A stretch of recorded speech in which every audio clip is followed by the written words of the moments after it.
এগুলো আমরা নিয়ে আসি পীরগাছা, কাউনিয়া, মধুপুর, ছটিবাড়ি, বড় দরগা, মুসলিম বাজার, পাউটানা, ভেন্ডাবাড়ি এগুলো জায়গা থেকে আনছি। মাল প্রায় 1.5-2 লাখ টাকা করছি। বিক্রি একেবারে কম, কাস্টমারও কম। একটার দাম 100 টাকা থেকেই আমার কাছে 2000 টাকা পর্যন্ত আছে একটা। এবার চাহিদা একেবারে কম, আশা করা যায় আগামীকাল থেকে ভালো হবে। 2 বছর এই খাটিয়া কি বলে তোমার তেঁতুল বেলের এই খাটিয়াগুলো আমরা সংগ্রহ করি এই কোরবানি হাটের উপলক্ষে। কোরবানি হাটে গরু কেনে, আমাদের খাটিয়ে কেনে। এটা বিভিন্ন দামে বিক্রি হয়, ছোট বড় আছে, হ্যাঁ, 1000 আছে, 2000 আছে, 500 আছে, 300 আছে, এইরকম দামে বেচা কিনা হয়।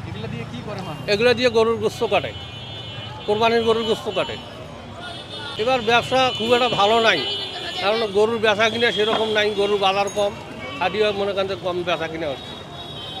প্রতি বছর আমি এই ব্যবসাটা করি। লাভ হয় সীমিত, মনে করেন যে 5-10 হাজার হয়।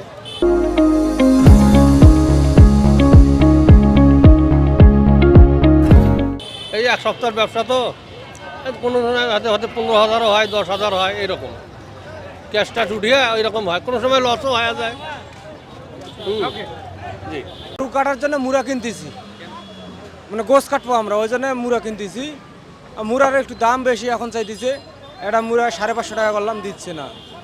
এটা নাম বলে খাটিয়া। কোরবানির গোস্ত কাটতে গেলে এই খাটিয়া লাগবে। এই খাটিয়া ছাড়া গোস্ত কাটা যাবে না। কিনতে আসছি, দাম 1000, 1200, 700, 800, 600, যেরকম জিনিস হলে দাম। হ্যাঁ, ছোটো বড়ো, হ্যাঁ। এই ঈদ আসলে পাওয়া যায়, কম পাওয়া যায়, সারা বছর পাওয়া যায় না। ঈদ আসলে আর কি একটু বেশি পাওয়া যায়। এখানে আসলে পাওয়া যায়, তাছাড়া কোথাও পাওয়া যায় না বেশি একটা।